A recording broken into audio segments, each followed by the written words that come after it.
नमस्कार, मी रेणुका. तर तुम्हा सर्वांचं माझ्या यूट्यूब चॅनलमध्ये फार फार स्वागत आहे.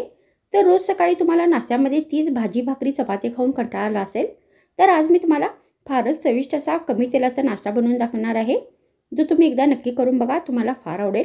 मग उशीर कशाचा, चला सुरू करूया आजचा व्हिडिओ. मग ही रेसिपी बनवण्यासाठी सर्वात आधी आपल्याला एक बॅटर बनवायचं आहे. तर त्याच्यासाठी आपल्याला एक बाउल घ्यायचा आहे आणि यामध्ये 1 कप तांदळाचे पीठ घालायचे आहे. तर तुम्ही इथे तांदळाच्या पिठाच्या जागी गहू पिठाचा, बेसनाचा नाही तर बारीक रव्याचा पण वापर करू शकता. मग आपल्याला याच्यामध्ये अर्धा चमचा जिरे घालायचं आहे आणि अर्धा चमचा हळदीची पावडर घालायची आहे. त्यानंतर याच्यामध्ये आपल्याला अर्धा चमचा धने पावडर घालायची आहे.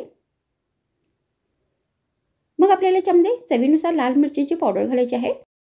तर तुम्ही ते लाल मिरची पावडरच्या जागी बारीक चिरलेल्या हिरव्या मिरचीचा पण वापर करू शकता. मग आपल्याला याच्यामध्ये अर्धा कप बारीक चिरलेली कोथिंबीर घालायची आहे. त्यानंतर मी इथे 1 कप शिजवलेली तूर डाळ घेतलेली आहे.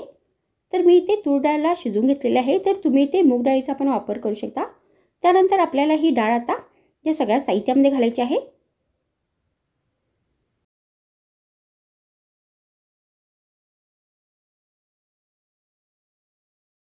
मग यामध्ये आपल्याला चवीनुसार मीठ घालायचं आहे.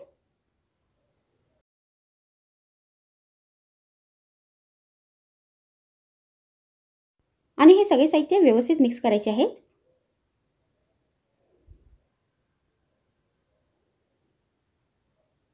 मग आपल्याला याच्यामध्ये एक बारीक चिरलेला कांदा घालायचा आहे.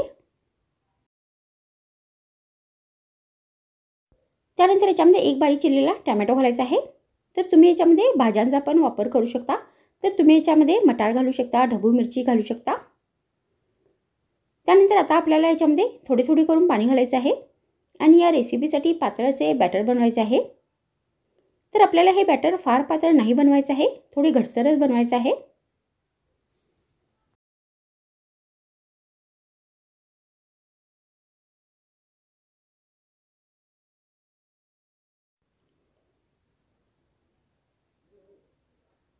मग आता इथे हे बॅटर बनवून तयार झालेले आहे. तर आम्हाला या प्रमाणामध्ये हे बॅटर बनवून घ्यायचं आहे. त्यानंतर हे बॅटर आपल्याला आता 5 मिनिटापर्यंत असेच भिजण्यासाठी ठेवून द्यायचे आहे.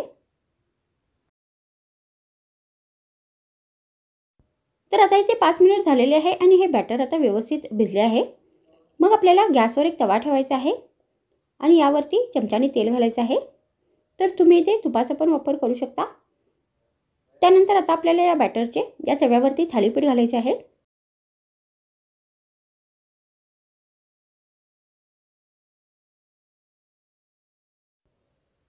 तर तुम्ही या रेसिपीला तूर डाळीचे थालीपीठ पण म्हणू शकता, नाहीतर तूर डाळीचा पराठा पण म्हणू शकता. मग आपल्याला याच्यावरती चमच्याने तेल नाही तर तूप घालायचं आहे आणि हे थालीपीठ आता चमच्याने पलटवायचे आहे. तर अशाच पद्धतीने हे थालीपीठ आपल्याला आता दोन्ही बाजूनी व्यवस्थित फ्राय करून घ्यायचे आहे.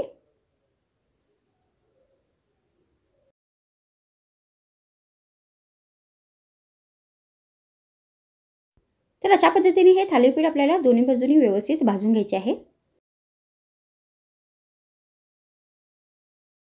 तर अशा पद्धतीने तुम्ही ही रेसिपी बनवून लोणच्याबरोबर सर्व करू शकता, नाही तर दह्याबरोबर पण देऊ शकता, नाही तर फक्त चहा या कॉफीबरोबर पण सर्व करू शकता. तर माझ्या व्हिडिओमध्ये इतकेच. पुन्हा भेटूया आणखीन एक नवीन व्हिडिओमध्ये. तर मग thanks for watching my video.